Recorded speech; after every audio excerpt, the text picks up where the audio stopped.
studying more of Prophet Muhammad Sallallahu Alaihi Wasallam, basing on his hadith and Quran and other, visiting Mecca, Medina, and he visited many universities and made his research and came out with the date of birth of Prophet Muhammad according to the solar calendar.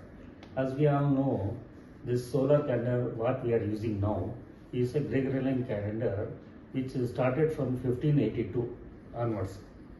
That means prior to that, there was no calendar which can be identified easily on the events happened during the lifetime of Prophet Muhammad.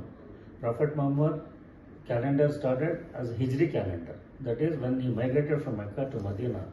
That Hijri migration date. From there onwards, he started counting how many years after Hijri. That's why we call that Hijri calendar. It's basing on the lunar calendar. Most of the religious faiths and all, they are still following lunar calendar for their festivals and rituals. We also do follow same ritual calendar, Qamari calendar, that is lunar calendar for our Eids and other things. And we all know that 12th Rabiul Awwal is Prophet Muhammad's date of birth, that is the day and month.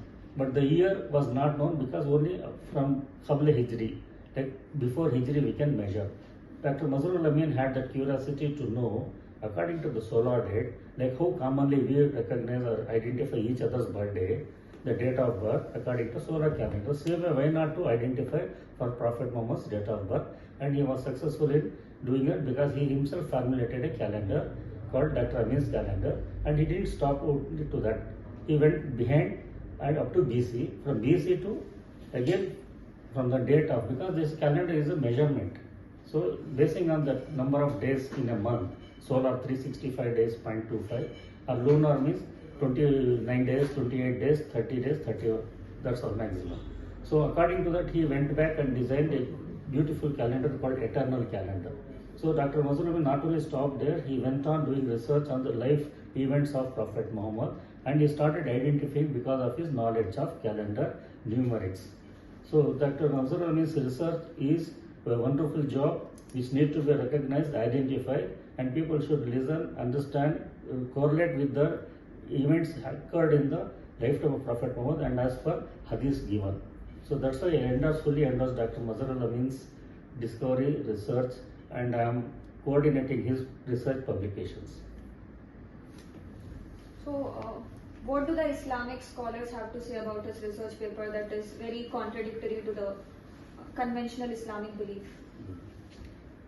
See, when Prophet Muhammad has assumed his prophethood, he was 40 years old. So that time, it was 1500 years back almost. 1500 years back when Prophet Muhammad assumed this prophethood, and he started telling people about only one God. And that time, man was not evolved so much. Their intelligence, their education, their thinking was not evolved. Even if you just look back 100 years back, just before around our independence, you see people were so backward in their lifestyle, civic sense, everything. You imagine 200 years back, 500 years back, 1000 years back, and 1500 years back. So man has not evolved so much in his knowledge, wisdom, and in logic, reasoning. So that time, Prophet Muhammad used to say merely, you believe me, you believe in one God, you believe in one prophet. That is Prophet Muhammad Sallallahu Alaihi Wasallam, the last messenger. So even our faith, what it says, one must have to believe.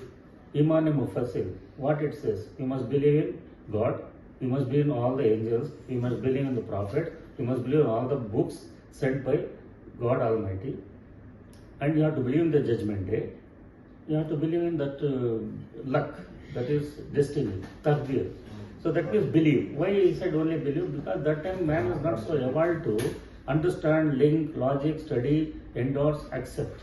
So that's why he started. Then thereafter when the Quran arrived, at the conclusion of the Quran in 23 years of time, that time God only was inviting, you have the inquisitive mind, why don't you come forward, why don't you apply knowledge, why don't you think of, why don't you study the science of God which is given, why don't you study the solar, why don't you study the moon. So everything, God himself, whenever he speaks about something which is very strange, very sign, that he says, invite the people, oh, come on, apply your mind, logic, think it over, you discover. Thereafter you see, after the end of this 4 Sahabas term, up to the Ali, then the Islam started expanding. He went to Iran, Iraq, these are all cities. when it comes to the cities, there many scientists have evolved. Muslim scientists, those who believe in Quran, Hadith, they who believe in Prophet Muhammad.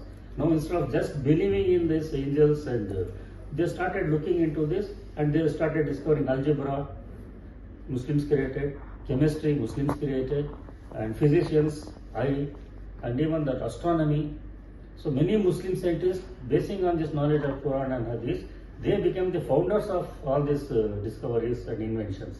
Thereafter, Latin, Greek people, they came to these people, they studied, they translated from Arabic, Persian to these Arabic, Greek and Latin, and then later on converted to English. And now they claim that all the names are also manipulated, and it appears to me that Muslim scientists are not there. These are all Greek, Latin, and Christian scientists. So now, any Muslim scientist, if he says something, it is from the basis of Quran and Hadith, one must listen, understand. Mullamas and general public, what they think, we have to stick only to the belief. We should not stick to the belief. We have to discover and invent and helpful to the public. Make use of the knowledge of Islam. This is the source for science. I feel the Quran and Hadith are the source for science and inventions, discoveries, and providing comforts and luxuries of life to the people and make their life better. You know, right? Hand is failing Most maybe. of them are all the scientific questions. So I didn't know I'd be interviewing you also. Okay, think it over and ask 5 more questions if you feel. Take some more questions from him.